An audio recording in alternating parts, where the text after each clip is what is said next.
Masachet Ketot Daf Kaf Bet, on commence Bezrat Hashem à la fin de la troisième ligne.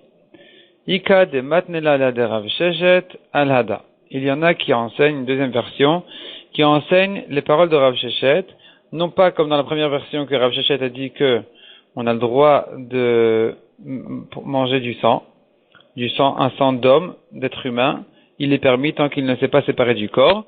Il y en a qui enseignent les paroles de Rav Sheshet sur autre chose. Détania, sur le lait.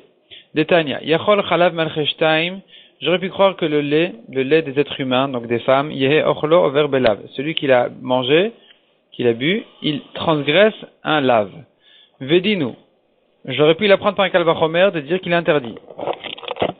Ma Bemat Mea, si déjà une Bemat Mea, une ânesse, Shekalta Bemagaa, qui n'a pas de touma en la touchant de son vivant, Echmarta bechalba, tu interdis son lait, mais al-cheshtaim, Echmarta bemagaan, alors les êtres humains qui ont de la touma de leur vivant, si on les a touchés, on est tamé, enodin, shetachmir bechalban, n'est-ce pas qu'elle va remettre d'interdire leur lait, Talmud lomar vezel achematame, et voici ce qui est pour vous impur, zetame ve'en chalav al-cheshtaim tamé, celui-ci est tamé, mais le lait des êtres humains n'est pas tamé, et la tahor, mais il est taor. Donc, la Torah n'interdit que le lait des animaux impurs, mais le lait des êtres humains, il est taor, il est kasher. Je sais d'ici, j'apprends d'ici d'exclure le lait chez En Shavebakol, car il est pas égal dans toutes les behemoths. Il y a des behemoths dont le lait est permis. Donc, c'est pour ça que quand la Torah exclut, je peux entendre ici effectivement que le lait des êtres humains, il est aussi permis, puisqu'on en a trouvé aussi chez les bémotes du lait de permis. Veloti Adam, chez Shavebakol, mais le sang, qui est interdit sans exception, dans toutes les bémotes, qui dit que chez les êtres humains, leur sang, il est permis, Minatora au moins. Talmud Lomar, Vezelachem Atame, Zetame, Ve'endam al-Cheshtaim Tame et la Taor. Donc, à nouveau, on est à propos du sang aussi, Vezelachem Atame, voici ce qui est tamé pour vous. Zetame, celui-ci, il est tamé. Ve'endam al-Cheshtaim Tame, mais le sang des êtres humains n'est pas tamé, et la Taor, il est pur, il est kasher. Donc, Minatora, le sang des êtres humains, il est kasher. Midrabanan, s'il s'est séparé du corps, il est interdit. Amar al Rav Sheshet, et c'est là-dessus que Rav Sheshet a dit, Afil mitzvat proche enbo. Donc là, la deuxième version, elle se rapporte ici, c'est là où on trouve les paroles de Rav Sheshet qui a dit, effectivement, donc à nouveau sur le sang, mais c'est après une introduction du lait, et là, Rav Sheshet a dit, même une mitzvah de s'en séparer, enbo, il n'y a pas. On a le droit d'avaler du sang tant qu'il ne s'est pas séparé du corps. Donc on avait dit que c'était par exemple le sang qui est entre les dents, on peut l'avaler. Nanatam. La Gemara ramène une Mishnah qui dit comme ça. Halev, kor'o ou motiet damo. Le cœur, il faut le déchirer et sortir son sang. Donc évidemment, il s'agit du cœur d'une béma après la shrita. Et si on veut le manger, il faudrait le vider de son sang. Il faut le déchirer et verser son sang. L'okrao, eno veralav. S'il n'a pas déchiré le cœur, il ne transgresse pas de issour en le mangeant. Amar bizera, amarab, lo shano la belev off. On a enseigné cette halakha à propos du cœur d'un oiseau, d'une volaille. Ho'il ve'en bo kazait, puisqu'il n'y a pas de kazait dedans. Aval lev behema diash bo kazait. Mais le cœur d'une behema où il y a un kazait, asur v'chayavin alav karet.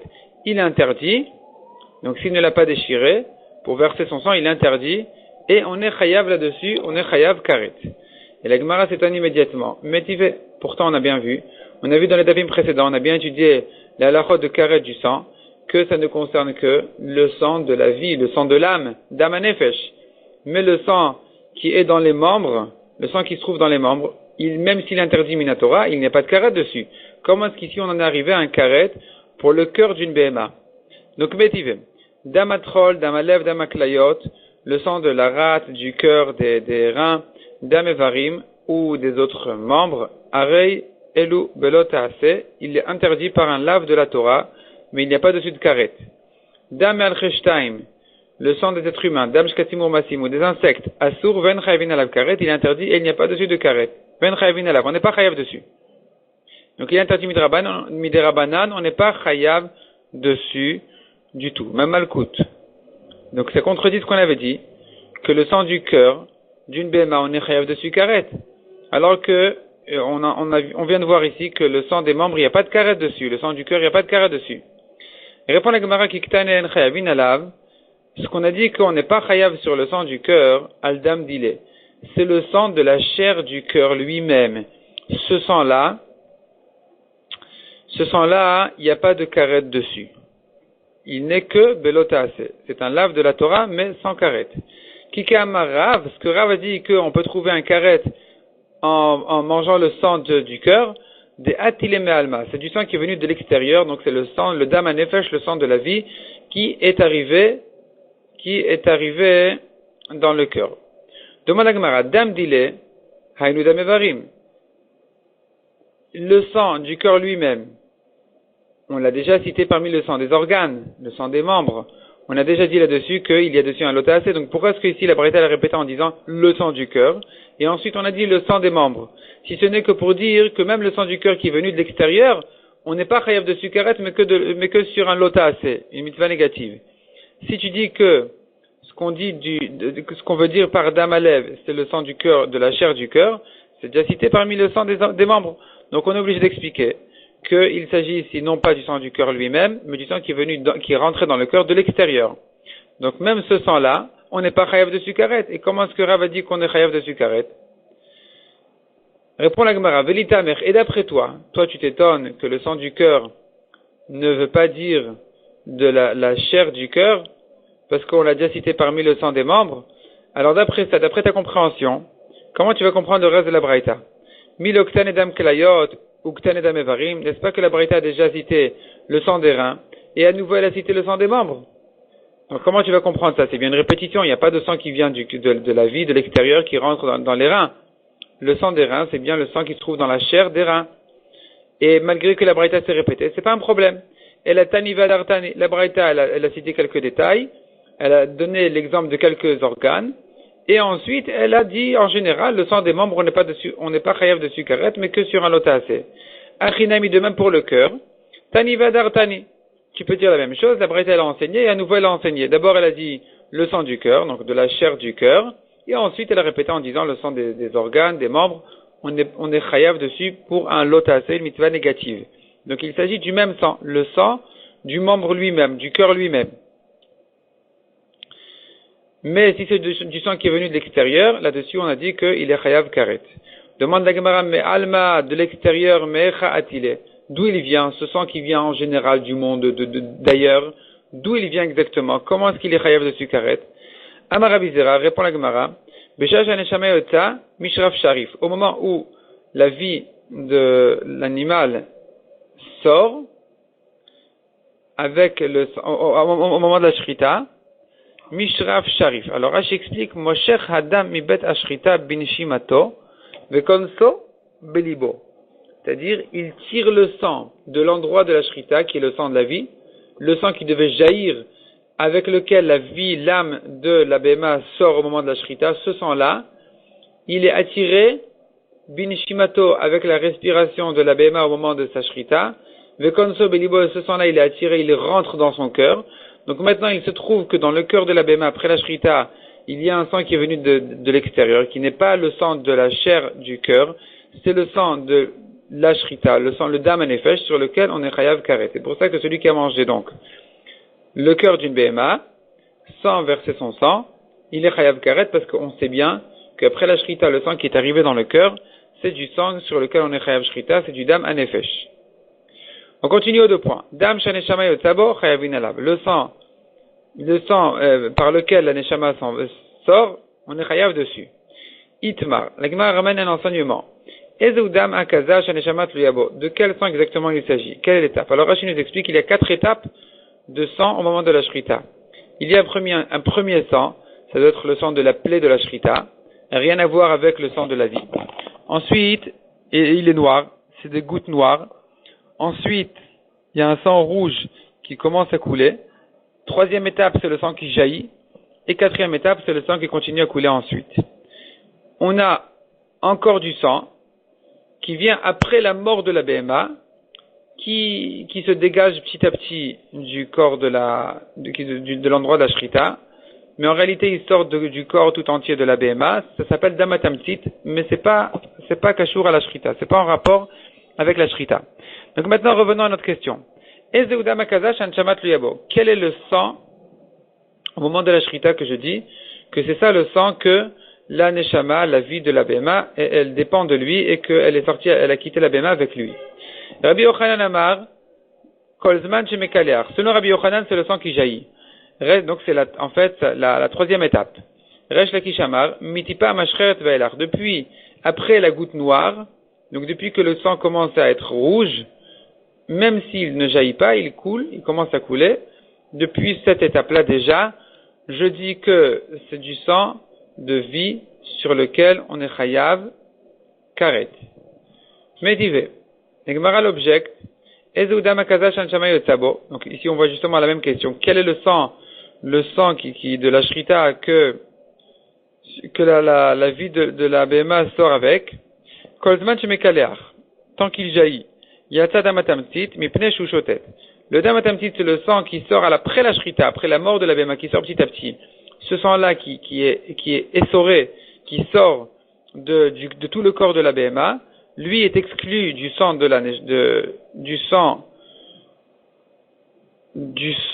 la shrita. Chayav karet mipnei shushotet, parce qu'il ne jaillit pas. Il coule mais il ne jaillit pas.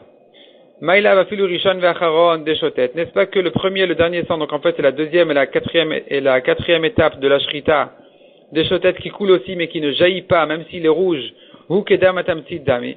Deshotet ou kedam atamtid dami, puisqu'il n'est que shotet, il coule mais il ne jaillit pas. Alors n'est-ce pas qu'il a le même din, le même statut que le dam atamtid, donc c'est le sang qui sort après la mort de la behema, sur lequel on n'est pas chayav karet. Tiouf de Resh Lakish, t'as objecté Resh Lakish qui pense que même le sang qui coule, même sans jaillir, il est un sang sur lequel on est chayav. Répond la Gemara, non. C'est pas ça ce qu'on est venu exclure ici. Les mots et dam amashrir. Ici, on est venu exclure que le premier sang, qui est le sang noir, au moment de la shrita, le premier sang qui sort de la plaie de la shrita. Avad dam rishon ve'acharon, mais le sang, le premier et le dernier, donc le sang avant, le premier sang, donc le sang rouge, qui commence à couler avant le sang qui jaillit, c'est le rishon, le premier. Et acharon, celui qui vient après le sang qui a jailli, il y a encore du sang rouge qui coule, celui-ci aussi. Afalgav de ushotet, ainudam anefesh. Même s'il coule sans jaillir, il est considéré comme le dam anefesh, c'est le sang de la vie sur lequel on est chayav karet. Metive, deuxième objection. Ezeudam rishon, il faut dire ezeudam anefesh, kolzman shemekaleach. Le dam anefesh, le sang de la vie, c'est tant qu'il jaillit. Yata rishon ve'acharon, mipnei shushotet. Ici, on voit clairement que la Braïta vient exclure le sang qui précède et le sang qui suit ce sang qui jaillit. Donc le sang rouge qui coule au moment de la shrita, il n'est pas un sang qui est dam anefesh, il n'est pas un sang sur lequel on est chayav. Tiouf de Resh Lakish, c'est une objection claire contre Resh Lakish. Amar lecha Tanaï. Resh Lakish répond, c'est effectivement une marloquet Tanaïm. Donc c'est vrai que je suis objecté de cette braïta-là, mais j'en suis pas gêné. Il y a déjà une marloquet Tanaïm, et dans la marloquet Tanaïm, à savoir qu'est-ce qui est le sang, le dam anefesh sur lequel on est chayav, j'aurai un Tana qui pense comme moi. Détania ezeu dam anefesh. Qu'est-ce qui est le dam anefesh? Kozman shemekaleach divrei Rabbi Eliezer. Donc selon Rabbi Eliezer, effectivement, le dam anefesh c'est le sang qui jaillit. Donc ça, ce sera comme Rabbi Yochanan et pas comme Resh Lakish.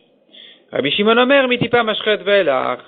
Selon Rabbi Shimon, depuis la goutte noire et ensuite tout ce qui vient après cette goutte noire, donc le sang rouge, même s'il ne jaillit pas, il coule au moment de la shrita.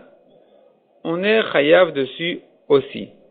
Et là, Resh Lakish, il a trouvé un Tana qui pense comme lui, donc Resh Lakish, il est tranquille. Il n'est pas gêné de l'objection contre lui, parce qu'il dira, la Braïta qui te dit que c'est que le sang qui jaillit, qui est dam anefesh, c'est Rabbi Eliezer, et moi, Resh Lakish, je pense comme Rabbi Shimon qui pense, que même le sang qui ne jaillit pas, même le sang qui coule au moment de la shrita, avant le sang qui jaillit et après le sang qui jaillit, c'est aussi du dam anefesh sur lequel on est chayav. La Gemara nous rapporte encore une nouvelle halakha. Tana de Rabbi Ishmael. Donc on a une braïta de la yeshiva de Rabbi Ishmael qui dit Vedam chalalim yishte.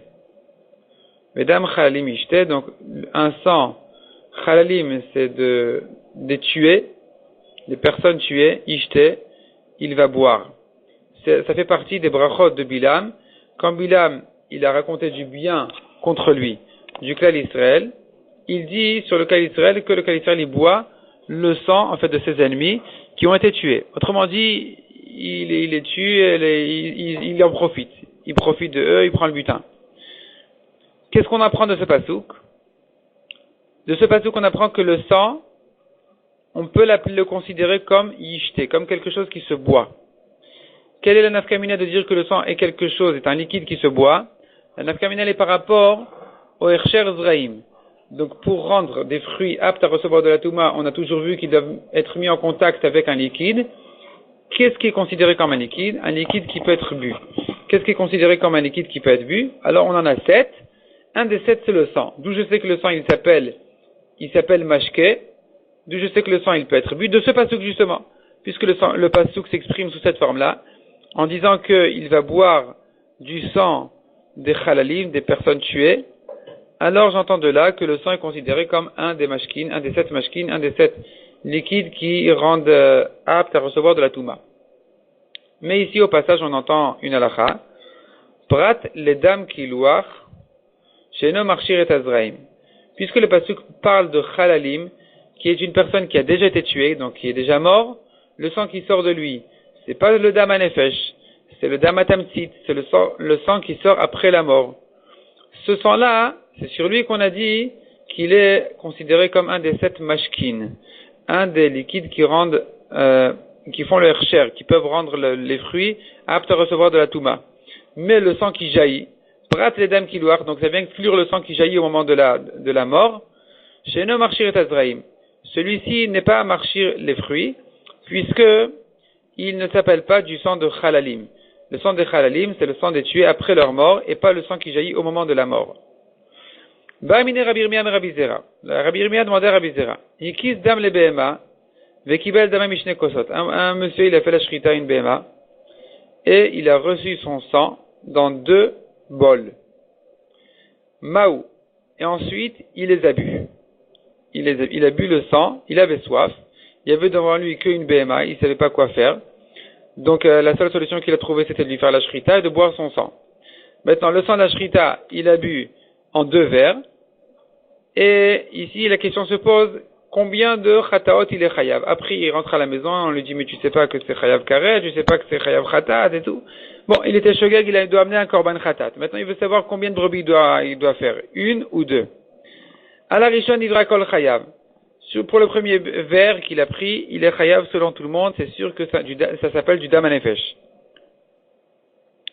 À la acharon, mime chayav olo. Est-ce que le sang qui vient ensuite, le deuxième verre, est-ce que je considère qu'il y a dedans du sang qui a jailli, de la BMA, et donc du dam anefesh, et donc il est chayav dessus aussi ou pas?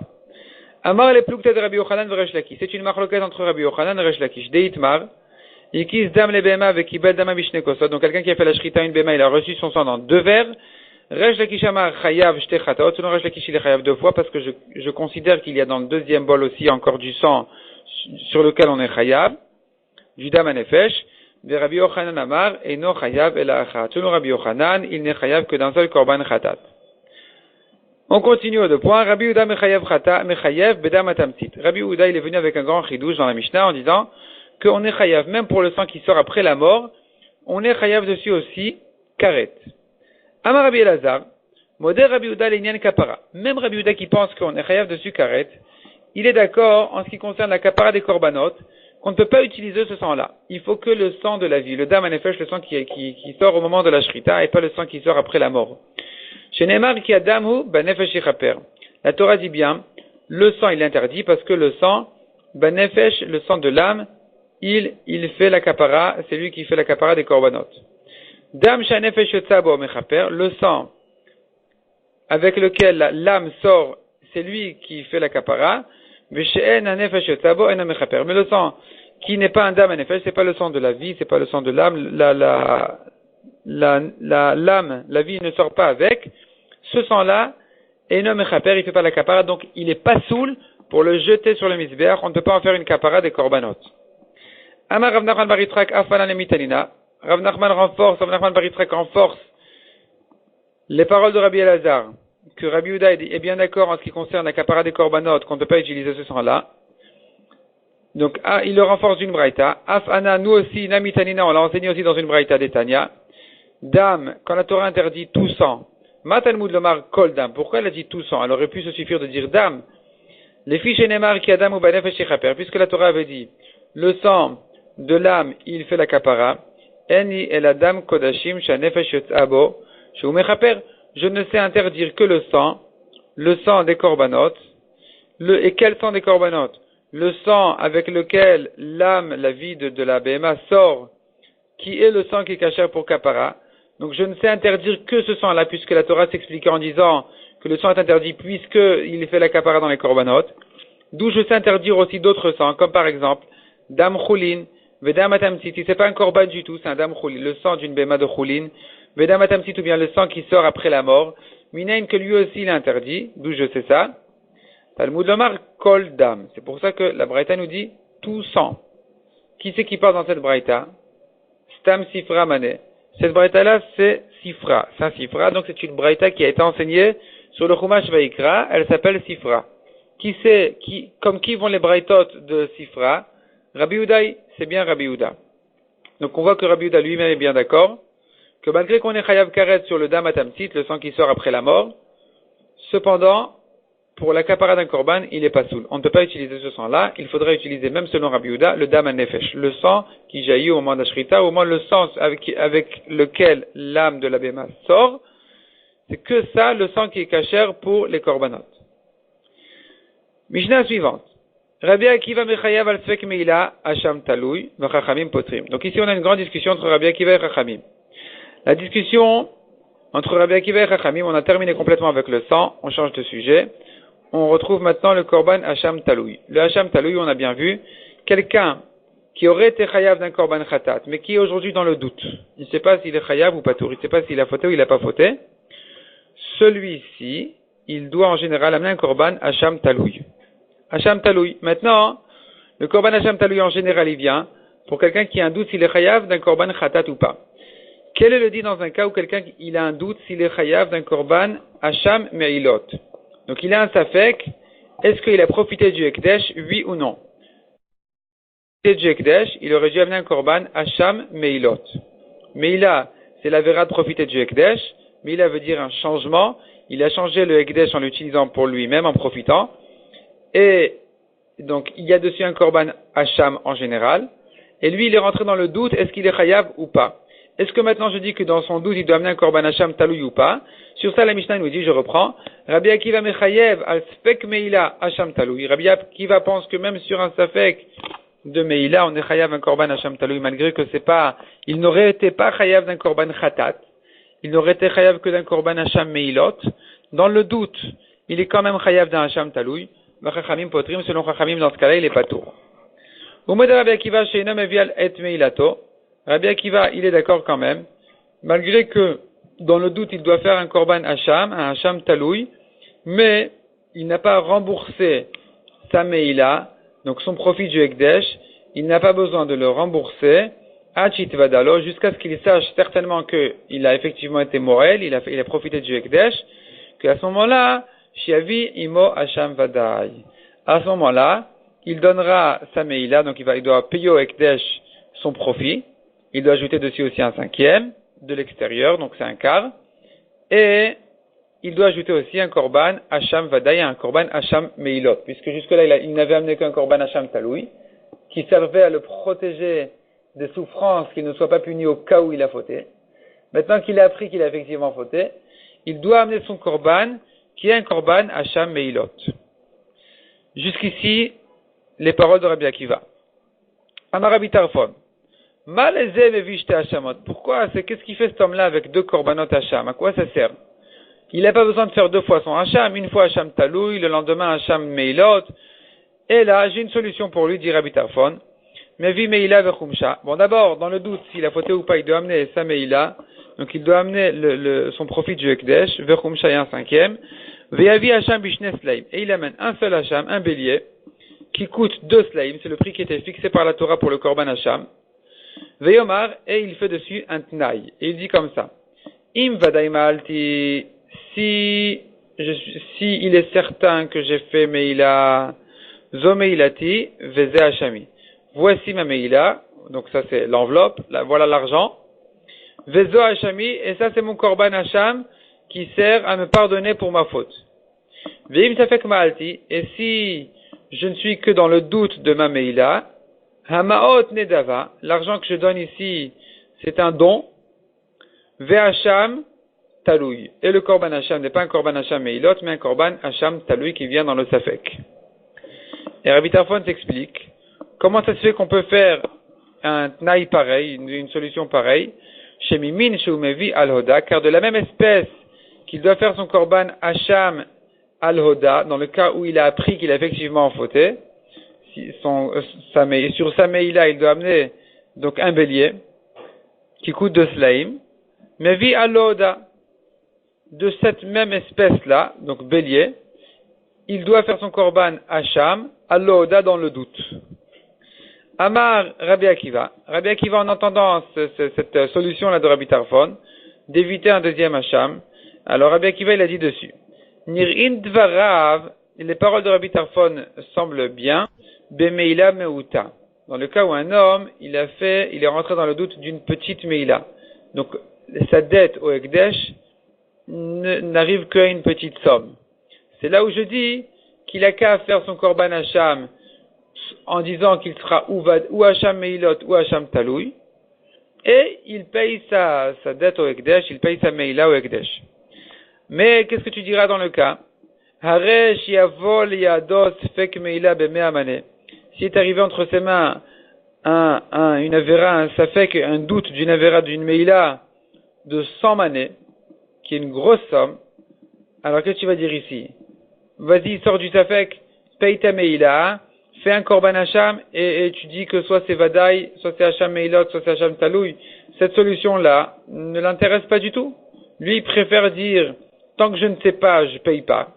Donc je préfère amener aujourd'hui un korban hacham taloui, et demain quand j'apprendrai, effectivement, je devrais donner les 100 manées plus à hacham meilot, plutôt qu'aujourd'hui, dans le doute, payer tous les 100 manées, même si j'évite un deuxième hacham, ça m'intéresse pas. Lo yafelo, dit Rabbi Akiva dans la dernière ligne ici. Lo yafelo, n'est-ce pas qu'il préfère shiavi hacham bishte slaim, d'amener un petit hacham pour 2 slaim et d'être tranquille, le temps qu'il apprenne qu'il a fauté.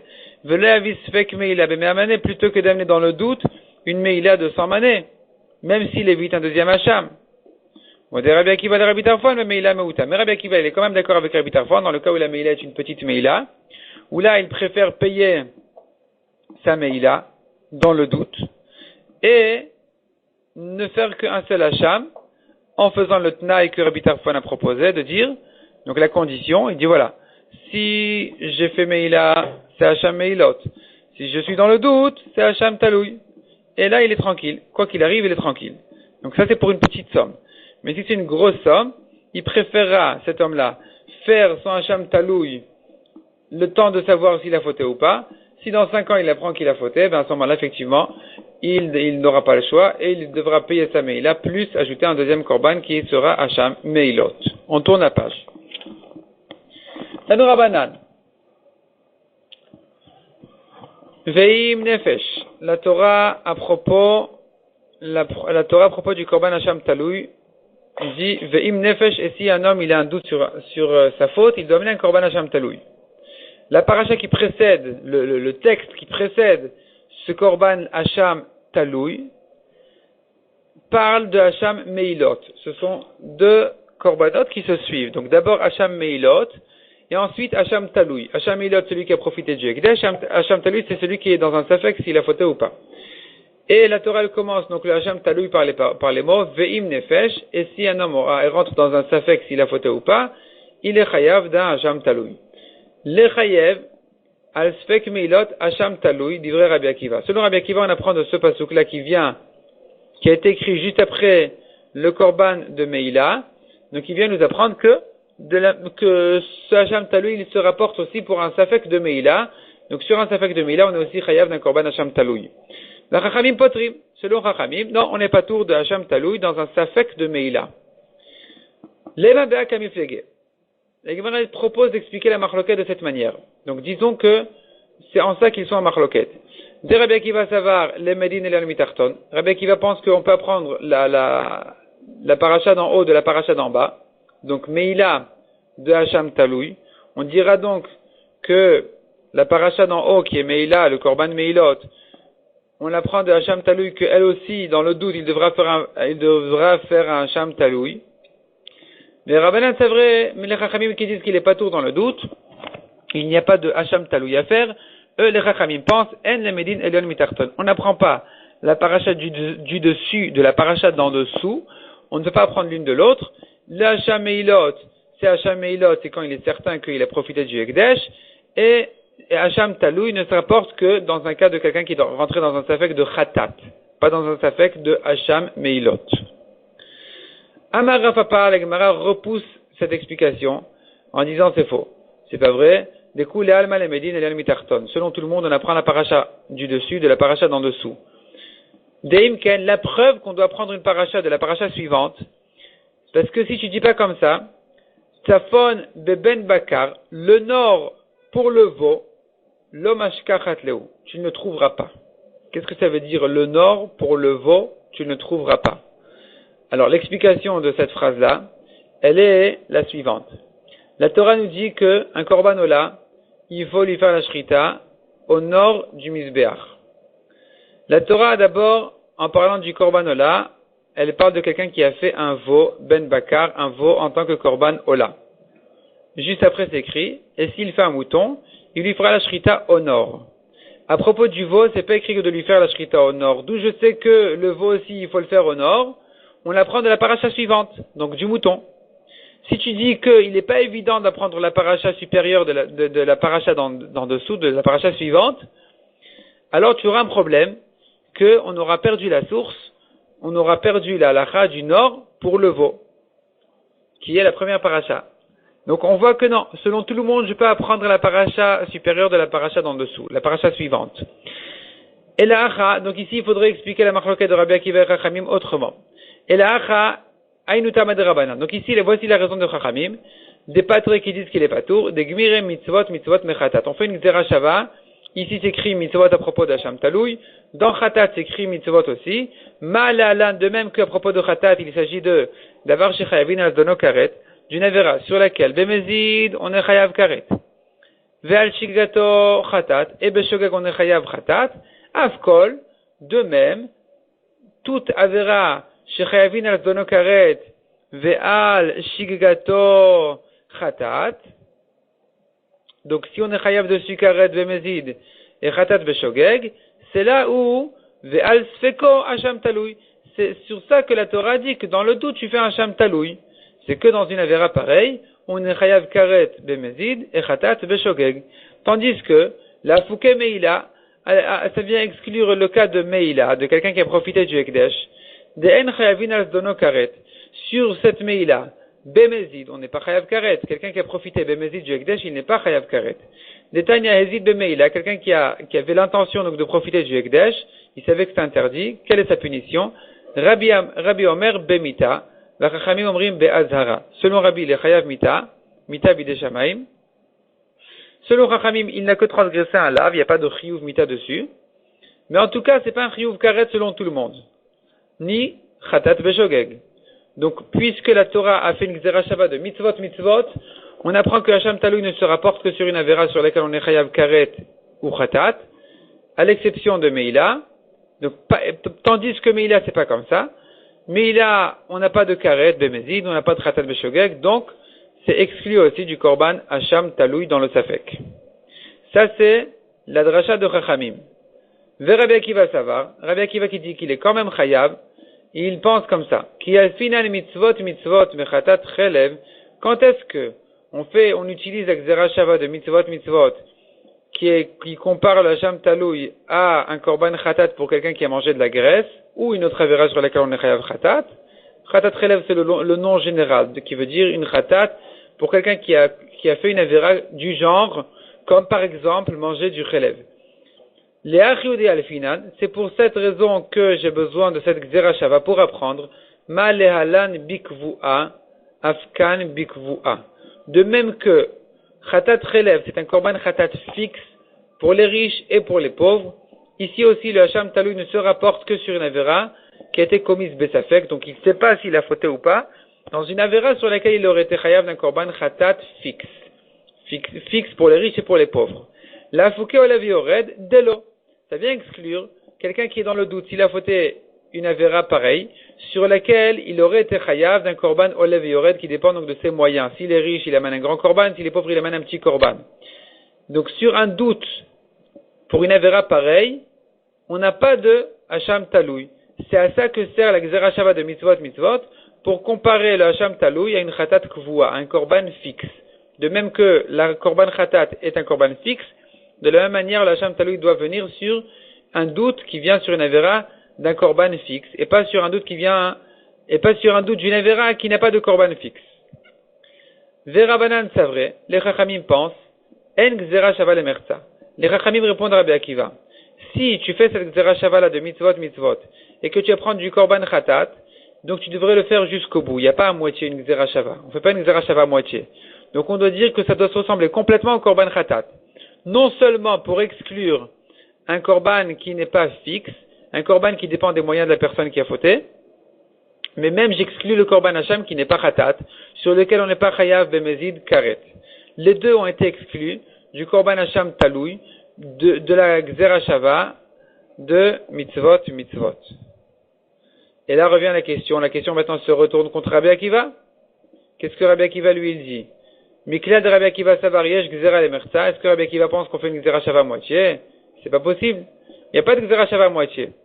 Donc comment est-ce que Rabbi Akiva peut se permettre de partager la Gzera Shava en disant non, tu exclus que le Olev Yored, tu n'exclus pas le Meilot. Sur Meilot, dans le doute, on est chayav de Hacham Taloui, mais sur Olev Yored, on n'est pas chayav dans le doute d'un korban Hacham Taloui. Comment est-ce que Rabbi Akiva peut faire un chilouk pareil?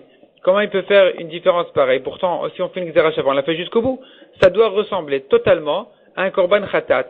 Donc, sur Meila, on n'est pas tour de Hacham Taloui dans le doute, et aussi sur Olev Yored, un korban qui dépend des moyens de la personne, sur lui aussi, dans le doute, on n'est pas tour de korban Hacham Taloui. Donc comment est-ce que Rabbi Akiva il dit qu'il est chayav dans un doute de Meila? Et là répond la Gemara. Découlé Alman Gzera Shava la merta, ça c'est clair. On fait pas une Gzera Shava à moitié. Et là il nous termine de Rabbi Akiva. Voici la raison, la svara de Rabbi Akiva. De Amar Kra Ve Im Nefesh. La Torah en commençant le Korban Hacham Taloui, elle a commencé par la lettre Vav.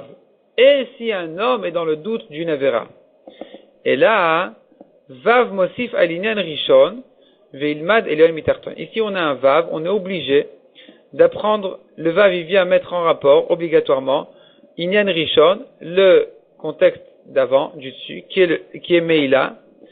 Veilmad Elion Mitarton, tu devras apprendre Meila qui est écrite en haut, de Hacham Taloui qui est écrit en bas, pour nous dire que sur la Meila aussi, il est chayav d'un Hacham Taloui. Donc, si on n'avait pas ce Vav, on aurait dit qu'il est vrai qu'en principe, on devrait apprendre, comme on l'a prouvé, la paracha supérieure de la paracha suivante. Mais ici, qu'est-ce qu'on peut faire qu'on a une Gzera Shava de mitzvot, qu'on ne peut pas l'utiliser à moitié? Donc on est obligé d'exclure le Hacham Meilot, qui ne ressemble pas à un Khatat habituel, puisqu'il n'y a pas de carré de Mézid. Ça, c'est ce que j'aurais dit, s'il n'y avait pas de Vav. Est venu le Vav, et me dit non, il faut mettre à tout prix en rapport Meila avec Hacham Taloui. Donc, tu dois prendre la Meila qui est écrite au-dessus de Hacham Taloui qui est écrit ensuite, pour dire qu'on est chayav de Hacham Taloui dans le doute de Meila. Et donc, tout Gzera Shava de mitzvot, tu n'as pas le choix que de la limiter à exclure le Korban Olev Yored, mais pas à exclure le Meilot.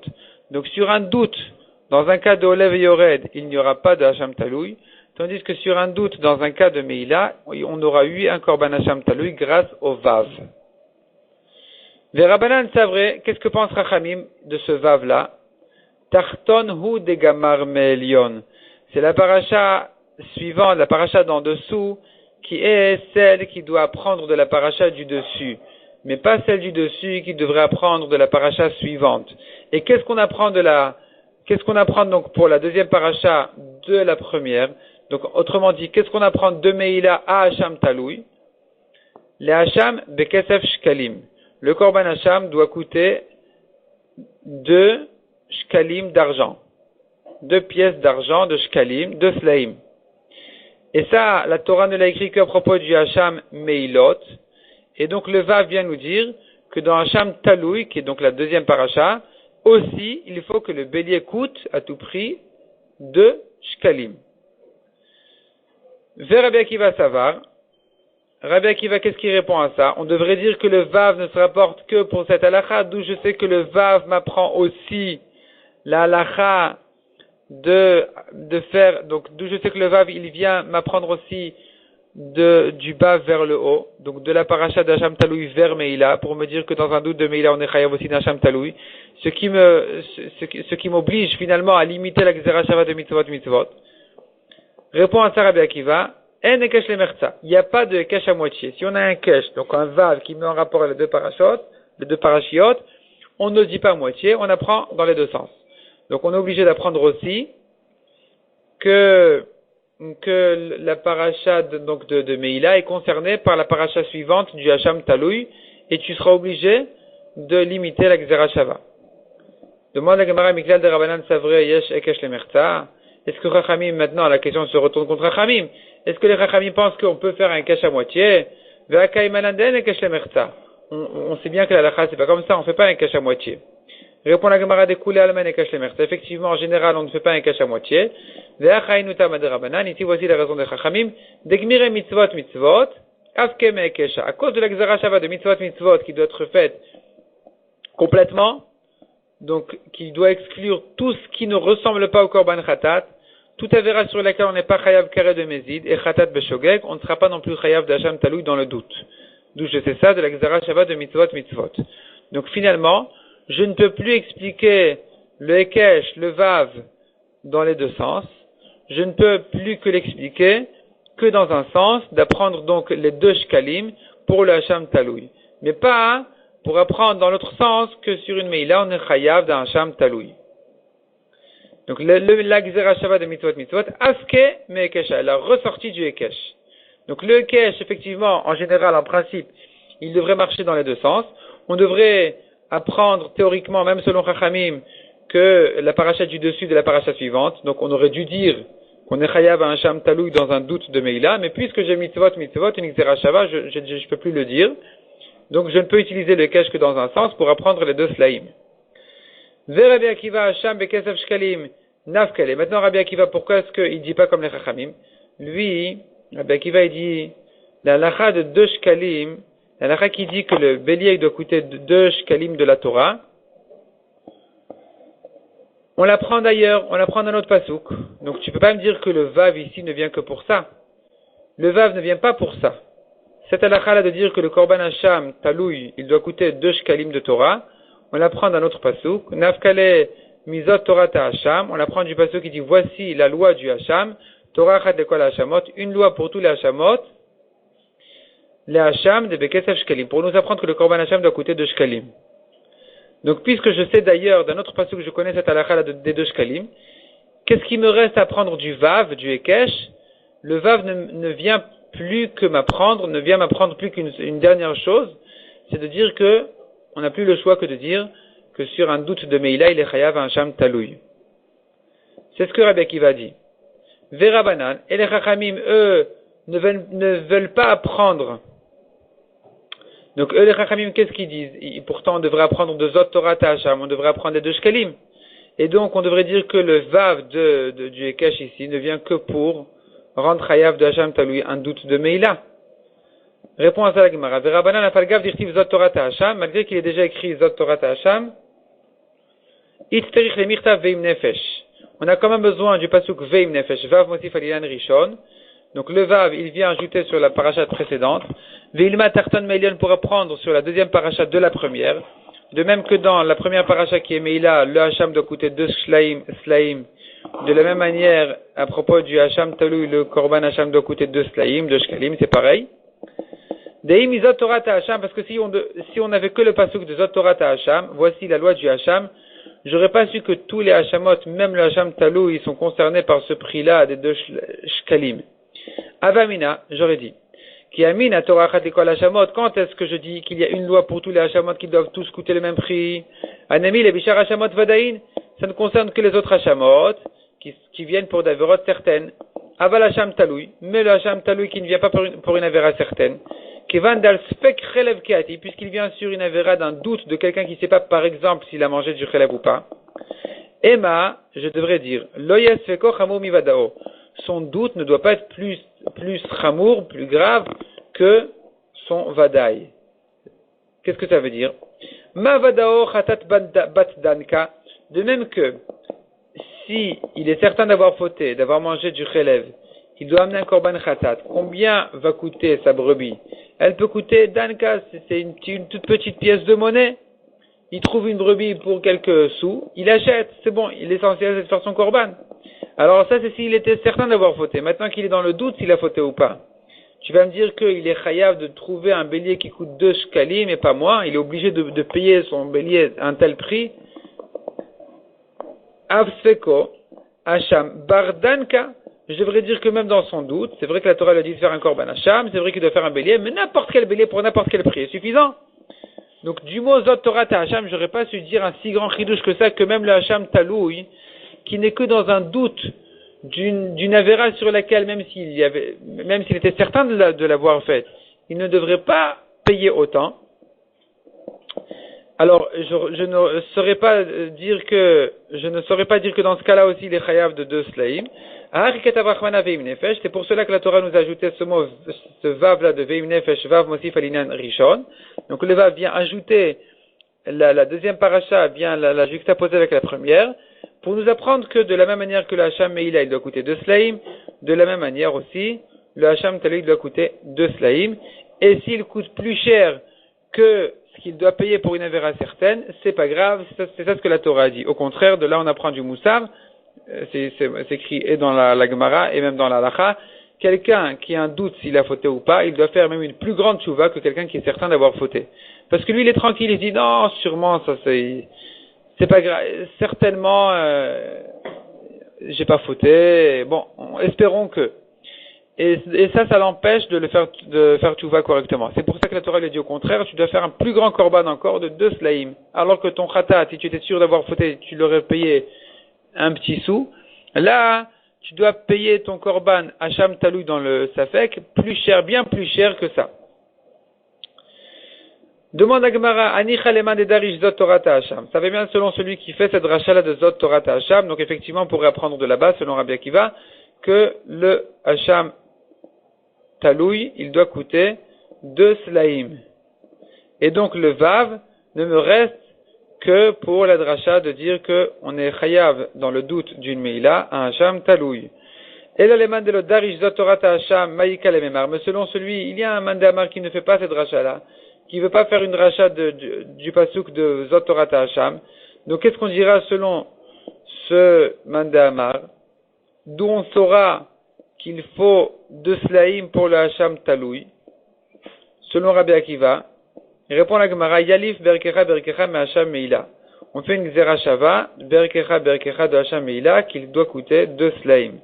Et donc, à nouveau, le vav étant trop pour m'apprendre que dans un doute de meila, il faut amener un Hacham Taloui. Hacham shifra haroufa, lokata va berkecha. Et qu'est-ce qu'on dira donc à propos du korban Hacham, qui vient pour quelqu'un qui a fauté avec une servante qui est mariée avec un serviteur, ou avec un vedivri, comme on l'a vu, selon les chitotes, ou un vedivri, ou un vedkenani. En tout cas, quelqu'un qui a fauté avec une servante, il doit amener un korban Hacham. Là-bas, c'est pas écrit berkecha. Donc, tu peux pas faire la xera shava avec meila. Donc, d'où je sais qu'il doit coûter aussi 2 slaim, selon celui qui ne fait pas la dracha de Zot Torah Hacham pour me dire que tous les Hachamot doivent coûter 2 slaim. Il y a le finan, bel. Il fait une autre xera shava. Ici, c'est écrit bélier. Là-bas, c'est écrit bélier. Donc, on apprend de cette xera shava là qu'ils doivent avoir le même prix de 2 slaim. Modèle Rabbi Akiva v'choulé, on a vu ensuite dans la Mishnah, Rabbi Akiva, il est d'accord que s'il a fait une petite meila, alors il peut faire la solution de Rabbi Tarfon. Il prend un Hacham, d'abord il paye sa meila, et ensuite il prend un Hacham et il dit voilà, si j'ai certainement fauté, c'est mon Hacham meilot. Et si, dans le doute, alors c'est un Hacham talouy. Demande la Gemara, ve'im safek, maïke amar. Qu'est-ce que ça veut dire ici dans le doute? Il sait pas, il est maintenant dans le doute. Il sait pas s'il a 8 fautés ou non fautés. C'est pas qu'il ne sait pas s'il a 8 fautés ou peut-être fauté. Son doute, il est est-ce que j'ai fauté ou j'ai pas fauté. Donc il devrait dire comme ça. Si j'ai fauté, c'est mon korban hacham meilot. Si j'ai pas fauté, alors c'est un hacham taloui puisqu'aujourd'hui je ne le sais pas encore. Il ne doit pas dire mais si je suis dans le doute si j'ai fauté ou pas. Cette phrase-là, elle n'est pas précise. Amar Rava, répond la Gemara, Tani imbesfeko omed leolam. Yeh hacham taloui. Il faut dire comme ça. Si j'ai fauté, c'est un hacham meilot. Et si je resterai dans le safek tout le temps, alors ce sera un korban hacham taloui. On a vu ensuite dans la Mishnah, Shemimin shevi al hoda, mais vi al shelo hoda. Car de la même espèce qu'il fait son korban s'il est certain d'avoir fauté, donc de Meïla, il doit faire un korban d'un bélier. De cette même espèce-là, il doit faire aussi un bélier pour le korban hacham taloui. Donc c'est ça ce qui nous permet cette solution-là de le faire dans le tnaï, d'amener ce korban-là en faisant ce tnaï, cette condition, soit c'est hacham meilot, soit c'est hacham taloui. Demande à Gemara, sauf, qu'est-ce qu'il a gagné à ça? Kimitiadale, bailitu hacham vadai. Un jour ou l'autre, s'il va apprendre qu'il a fauté, que effectivement il a profité du Hekdesh, ce jour-là, il devra à nouveau faire son korban hacham meilot, vadai. Il est sorti du safek. Alors qu'est-ce qu'il a gagné aujourd'hui à dire non, je ne fais qu'un korban? Amar Rava midivre shnem nilmad, des paroles des deux Tanaïm, de Rabbi Akiva et de Rabbi Tarfon, on apprend hacham vadai lobe yedia lechatchila. Un korban hacham meilot, même hacham vadai, n'a pas besoin d'une connaissance de sa faute a priori. Il peut être quitte de son korban de hacham meilot, même s'il n'a pas eu connaissance de sa faute avant de le faire. Et c'est ça ce qui est à nouveau, c'est ça ce qui nous permet de faire ce tnaï-là, cette condition-là sur son korban, de dire, soit j'ai fauté, c'est mon hacham meilot, soit je reste dans le doute, et donc c'est mon korban hacham taloui. Si demain, après-demain, il apprend qu'il a fauté, il est quitte du korban hacham meilot qu'il avait déjà fait, avec son tnaï, avec sa condition qu'il avait déjà fait, même avant la connaissance de sa faute, il est déjà quitte avec ce korban-là. Et on s'arrête là pour aujourd'hui.